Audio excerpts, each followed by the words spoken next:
হর হর মহাদেব। আজকের দিনটা কিন্তু অত্যন্ত শুভ দিন। একই সাথে পড়েছে দুটো ব্রত পালনের দিন। প্রথম সোমবার শ্রাবণ মাসের ভগবান শিবের উদ্দেশ্যে কিন্তু আজকের দিনটা শুভ, এবং কামিকা একাদশী ভগবান বিষ্ণুর উদ্দেশ্যে এই একাদশী পালন করা হয়। তাই কিন্তু একই সাথে যদি এই দুটো ব্রত আপনারা পালন করতে পারেন তাহলে কিন্তু আপনার সংসারে কিন্তু ভগবান শিব এবং বিষ্ণুর কৃপা আপনি লাভ করতে পারবেন। তাই কিন্তু এই দিনটা কিন্তু অতি অবশ্যই খুব নিষ্ঠাভাবে পালন করুন। ভগবান আপনার সংসারে বিরাজ করবে এবং এই একটা ফল কিন্তু আপনার ধন সম্পত্তি ফিরিয়ে আনতে পারে। আপনার সংসারে টাকা পয়সার কোনো অভাব হবে না। সমস্ত কিছু যদি নিয়ম মেনে করতে পারেন, আপনার এত টাকা সংসারে আসবে যে আপনার পূর্বপুরুষরা বসে খেয়েও কিন্তু শেষ করতে পারবে না। অবশ্যই কিন্তু এই কাজগুলো করতে হবে। খুবই ভক্তি সহকারে মনোযোগ দিয়ে পুরো ভিডিওটা শোনার অনুরোধ রইল শ্রোতা বন্ধুদের কাছে। আমার চ্যানেলে আমি প্রিয়াঙ্কা আজকে নতুন আরও একটা ভিডিও নিয়ে চলে এসেছি। শ্রাবণ মাস অত্যন্ত শুভ মাস, ভগবান শিবের জন্ম মাস। এর সাথে কিন্তু অনেক দেবদেবীর কিন্তু আশীর্বাদ আপনি পেতে পারেন এই মাসে।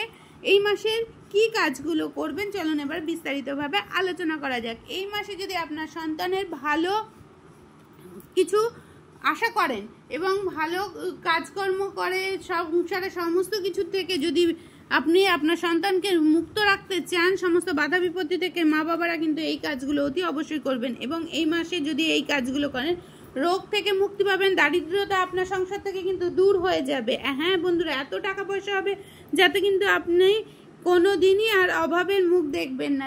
যাই হোক, এই সময় কিন্তু ভগবান শিবের সাথে কিন্তু মা পার্বতীরও পুজো করতে হয়। তা মা পার্বতী কিন্তু বেশ কিছু ফল পছন্দ করেন, তার মধ্যে কিন্তু আপনারা আঙুর এবং জাম কিন্তু অবশ্যই মা পার্বতীর উদ্দেশ্যে নিবেদন করবেন। মা পার্বতীর কিন্তু অত্যন্ত প্রিয় ফল জাম আর আঙুর। এবং ভগবান শিবের পুজোতে আপনি কিন্তু এই 5টি ফল কিন্তু অতি অবশ্যই নিবেদন করবেন, যেমন কলা, আঙুর, আম, পেয়ারা আর নারকেল। শাস্ত্রে এই ফলগুলোকে পবিত্র বলে ধরা হয়।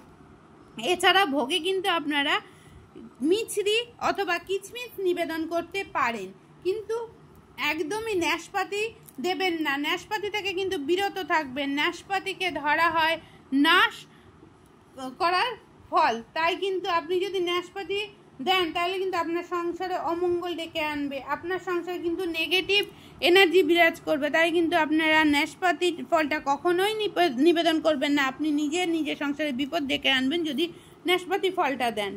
আর শ্রাবণ মাসের অলৌকিক একটা ঘটনা রয়েছে, আঙুর দিলে কিন্তু আপনার ধন সম্পত্তির কখনোই অভাব হবে না। তাই আঙুর কিন্তু অবশ্যই দেবেন। তাতে মা পার্বতীর আশীর্বাদ যেমন পাবেন, ভগবান শিবের কৃপা পাবেন এবং মা লক্ষ্মী অত্যন্ত দয়া পাবেন আপনার সংসারে। এবং শিবকে কিন্তু আপনি চানা এবং ছোলার ডাল, আখের গুড় এবং আখ নিবেদন করতে পারেন। এতেও কিন্তু আপনি ভগবানের কৃপা পাবেন।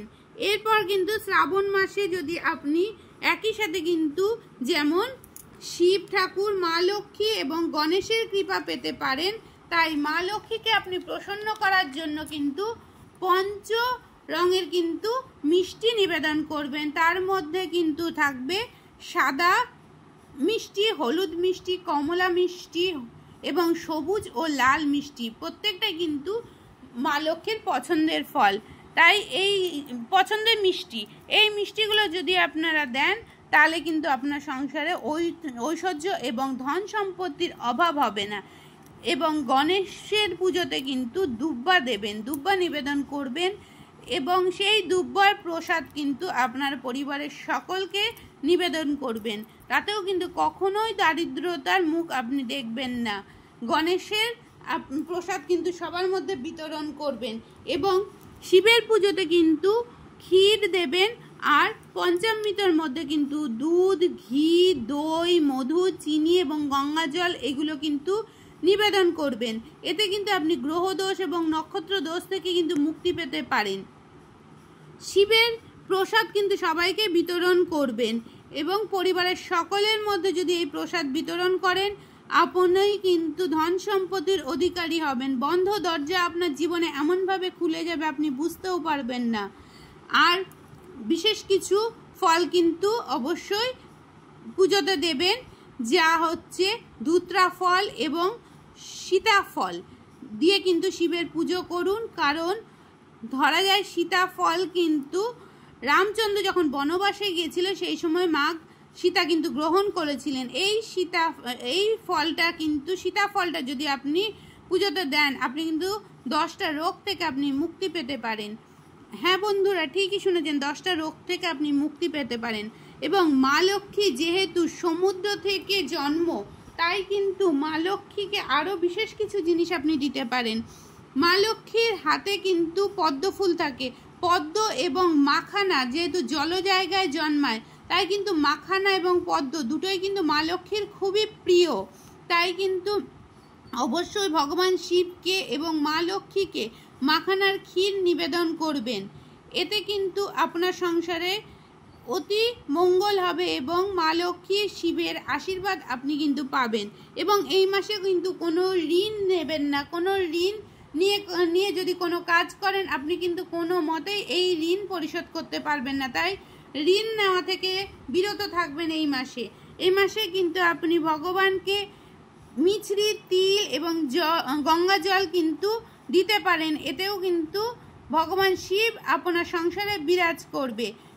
এতে কথিত আছে কিন্তু এই সময় কিন্তু ভগবান শিব এবং মা পার্বতী কিন্তু আমাদের মর্ত্যলোকে কিন্তু নানান রূপে কিন্তু ঘুরে বেড়ায়। তাই কিন্তু এই সময় যদি আপনার বাড়িতে কোনো গরিব মানুষ আসে, ভিখারি আসে, তাদের তাড়াবেন না। সম্ভব হলে মিষ্টি দেবেন এবং সম্ভব হলে কিছু টাটকা খাবার তাদের মধ্যে দান করবেন। এতেও কিন্তু মা লক্ষ্মীর যেমন কৃপা আপনি পাবেন এবং শিব পার্বতীরও কিন্তু কৃপা পাবেন। এতে কিন্তু আপনার সংসার ধন সম্পত্তি উপচে পড়বে। এবং এই মাসে কিন্তু মহিলারা এই সোমবারে, শ্রাবণী সোমবারে কিন্তু মাথা ধোবেন না, চুল ধোবেন না। সেটা কিন্তু আপনারা রবিবারে মানে আগের দিন করে নেবেন, সোমবারে একদমই করবেন না। আর কিছু জিনিস কিন্তু এই সময় কাউকে দান করবেন না। হ্যাঁ ঠিকই শুনেছেন, কাউকে দান করবেন না। দান করলে কিন্তু আপনার সংসারে অমঙ্গল নেমে আসবে। যেমন তুলসী গাছ, ঝাড়ু এবং নুন, এগুলো কিন্তু কাউকে দেবেন না। এতে কিন্তু আপনার ঘর থেকে মা লক্ষ্মী কিন্তু ছেড়ে চলে যাবে। আপনি কিন্তু এই জিনিসগুলো দান করবেন না এই শ্রাবণ মাসে।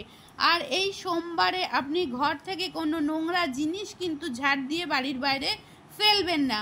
এতেও মা লক্ষ্মী কিন্তু আপনার ঘর ছেড়ে চলে যেতে পারে। তাই কিন্তু এই দিন যে নোংরা জিনিসগুলো থাকবে সেগুলো কিন্তু ঘরের যে কোনো একটা জায়গায় রেখে দেবেন, পরের দিন ফেলবেন।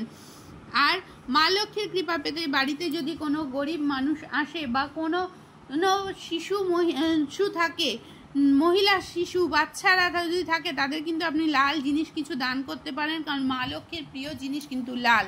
তাতে লাল চুড়ি, লাল সিঁদুর, লাল পোশাক তাদের দান করতে পারেন এবং লাল মিষ্টিও কিন্তু তাদের দিতে পারেন।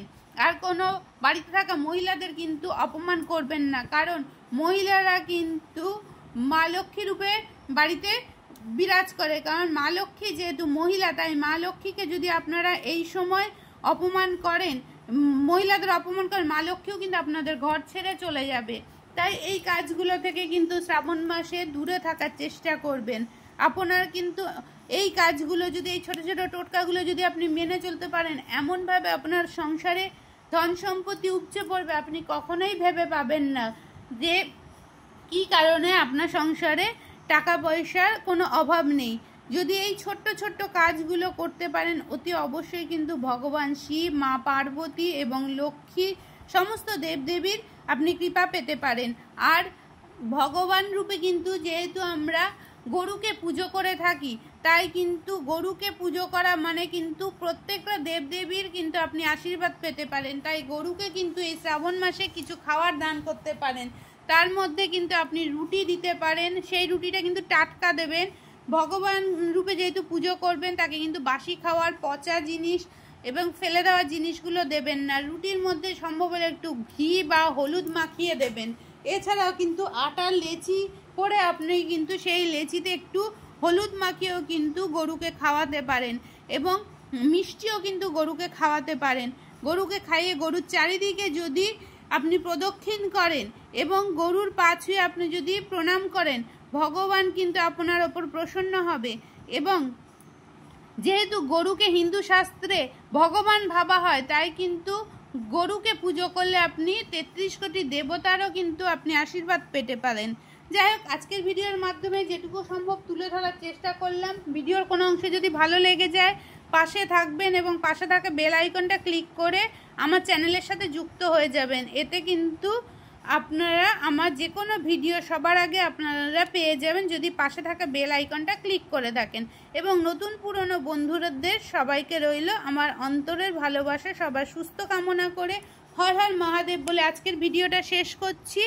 এবং ভিডিও ছেড়ে আপনারা যাওয়ার আগে কিন্তু হর হর মহাদেব, মা পার্বতী এবং লক্ষ্মী মায়ের প্রতি কিন্তু একটা কমেন্ট জানিয়ে যাবেন। তো চলুন আজকের মতো বিদায় নিচ্ছি।